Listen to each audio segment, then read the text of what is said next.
আমাদের সেই ছোট্ট দিশার আজকে অ্যানিভার্সারি, আজকে ফার্স্ট অ্যানিভার্সারি, যেটা একটা রিসেপশন পার্টির মতনই সেলিব্রেট হবে। অনেক বড় সড়ো করে একটা অনুষ্ঠান করা হয়েছে, তাই ভাবলাম আজকে এই সুন্দর ব্লগটা তোমার সঙ্গে শেয়ার করি। Hello guys, welcome back to my channel. কেমন আছো তোমরা সবাই? আশা করছি সবাই অনেক অনেক অনেক ভালো আছো। আমি অনেক ভালো আছি।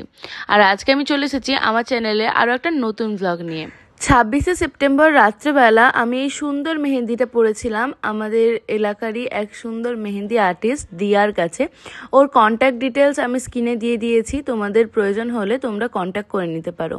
আর এটা পরের দিন ওই 12টার দিকে আমরা চলে এসেছিলাম রামপুরহাট স্টেশন। আমি, অর্পণ আর সৌমিয়া আপি, আমরা তিনজন মিলে ট্রেন ধরে যাব ধুলিয়ান। মানে প্রথমে যাব পাকুড় থেকে যাব ধুলিয়ান। আর সেজন্যই আমরা রামপুরহাট স্টেশনে চলে এসেছিলাম, কারণ রাত্রে দিশার অনুষ্ঠান, তাই আমরা একটু আগেই যাব। যেহেতু মারা আসবে সন্ধ্যাবেলা, কিন্তু সন্ধ্যাবেলা আমি যদি যাই তাহলে দিশাকে তো সাজাতে পারবো না, তাই আমরা চলে গেলাম একটু আগেই। আর এখানে আসার পর আমরা এই রুমে বসে পড়েছি, একটুখানি রেস্ট নিলাম, খাওয়া দাওয়া করলাম, তারপর বসবো দিশাকে সাজাতে। যেই বাড়িটা তোমরা আগের ভ্লগে দিশাদের দেখেছিলে, সেই বাড়িটা ওদের গ্রামের বাড়ি, আর এইটা ওদের ফ্যাক্টরির বাড়ি, যেটা ধুলিয়ানের দিকে আছে। আর সেটা ছিল বাবুপুর দেবীদাসপুরের দিকে। আর এই ফ্যাক্টরির বাড়িটাতেই আজকে ওর রিসেপশনটা হবে।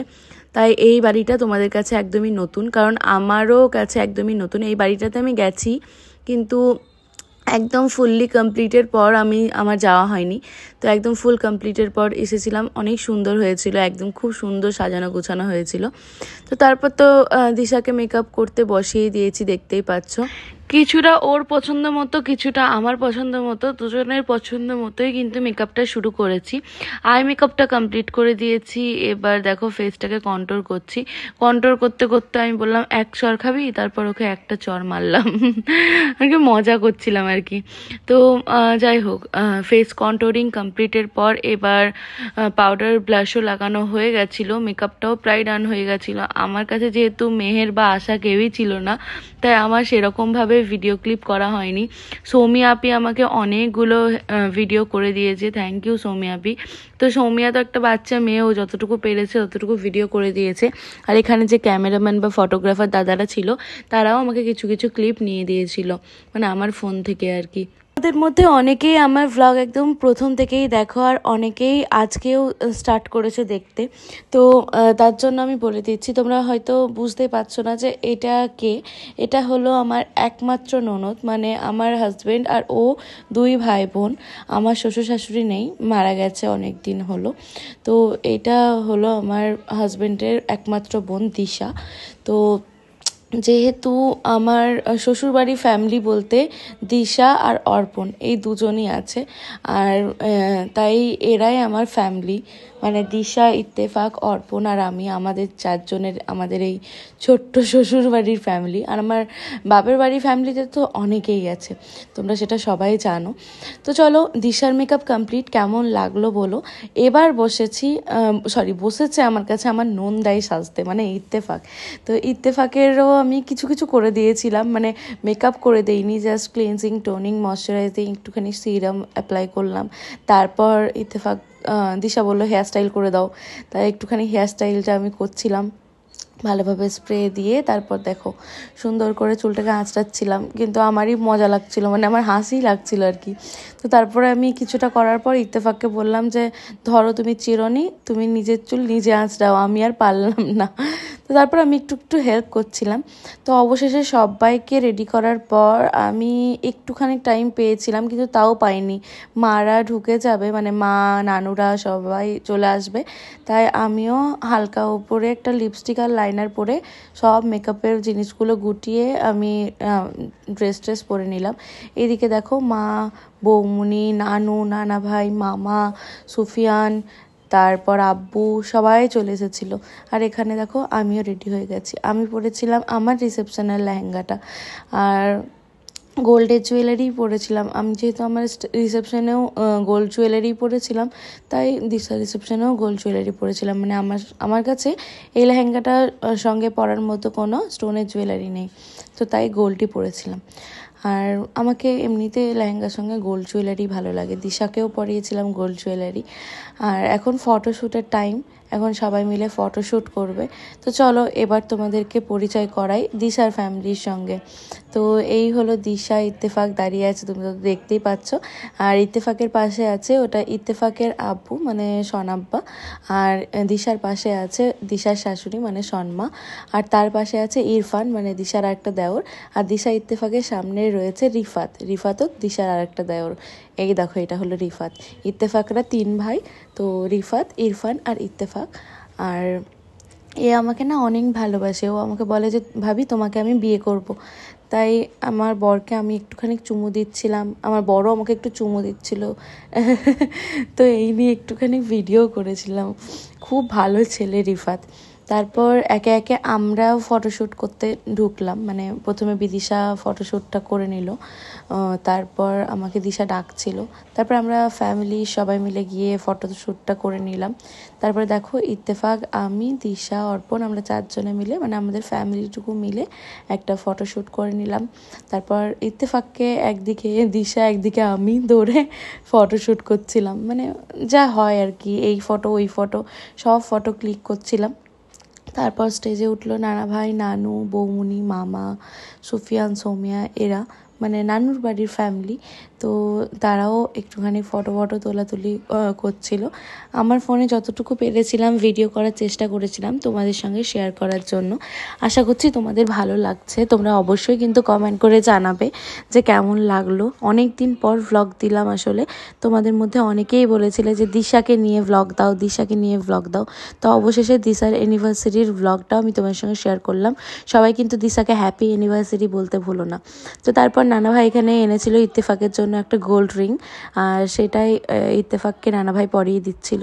আর এখানে ফটো ভিডিও তো চলছিলই। আর এবার এলো মামা আর বৌমনি, মামা বৌমনির ফটো দেখো সুফিয়ান তুলে দিচ্ছে, বেশ মজাই লাগছে।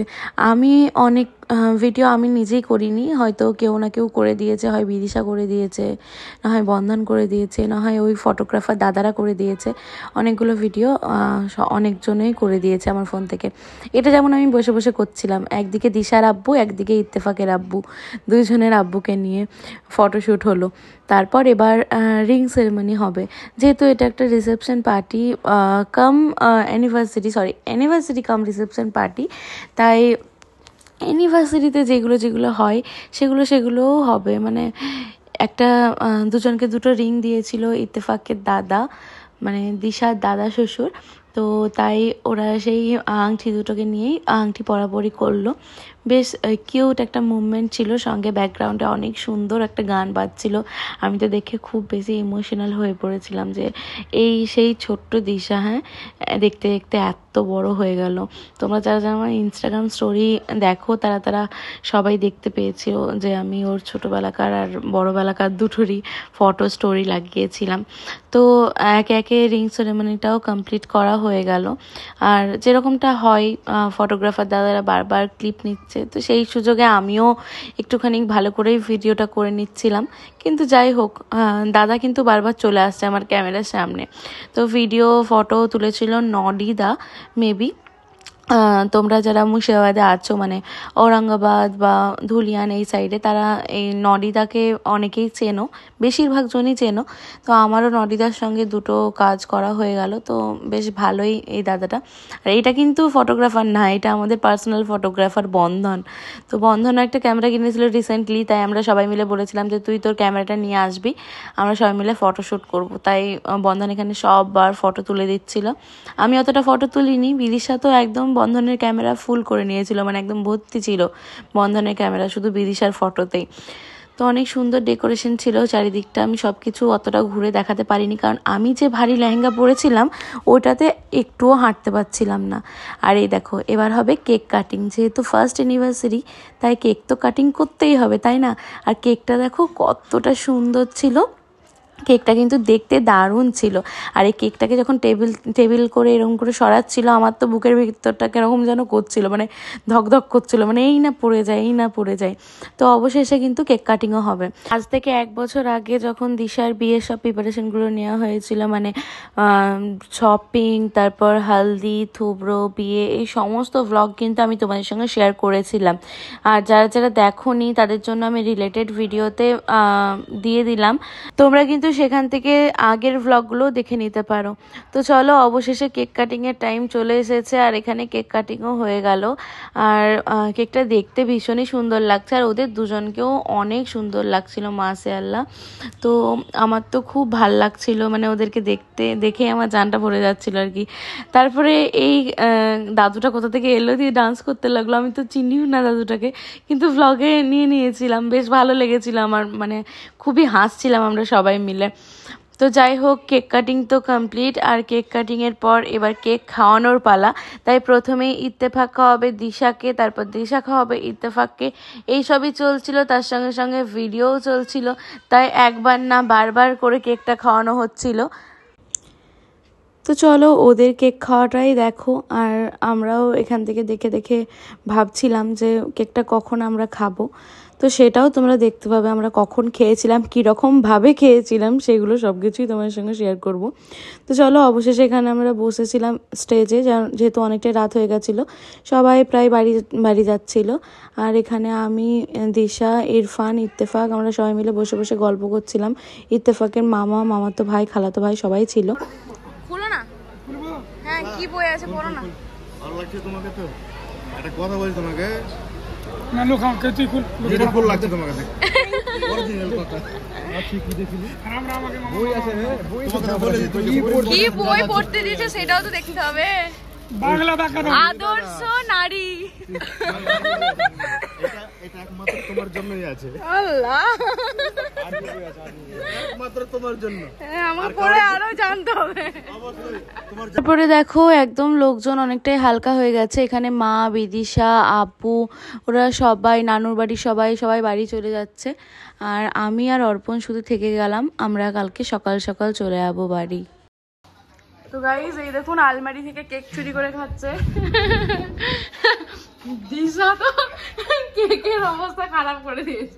হাই রে, ভালো করে প্লেটে নিয়ে খা, আমার মতন মানুষের মতো।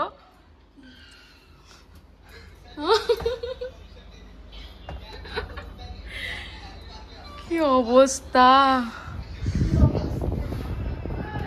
যা হচ্ছে। অর্পণ, তুমি কেক খাওয়া? চামচ আছে। যখন আমরা এই কেক খাওয়াখাওয়ি করছিলাম তখন অনেকটাই রাত, মানে প্রায় 1টা বাজছিল মেবি। তো এখানে রাত্রেবেলা দিশাও চেঞ্জ করে নিয়েছে, আমরাও চেঞ্জ করে নিয়েছিলাম। তারপর এখানে কেক খাওয়াখাওয়ি করছিলাম আমরা সবাই মিলে। তো এখানে রোহিত মামা অর্পণের সঙ্গে মজা করছিল, পুরো কেকটা বলছিল খাও তুমি। অর্পণ এদিকে কেকই খাই না। তো তারপর পরের দিন সকাল সকাল আমরা বেরিয়ে পড়েছিলাম বাড়ির উদ্দেশ্যে ট্রেনে করে। তো আজকের এই ভ্লগ এখানে এন্ড করছি। সবাই অনেক ভালো থেকো, অনেক অনেক অনেক ভালোবাসা দিও। Love you all. আবার দেখা হবে নেক্সট এক সুন্দর ভ্লগ নিয়ে। Tata, bye by.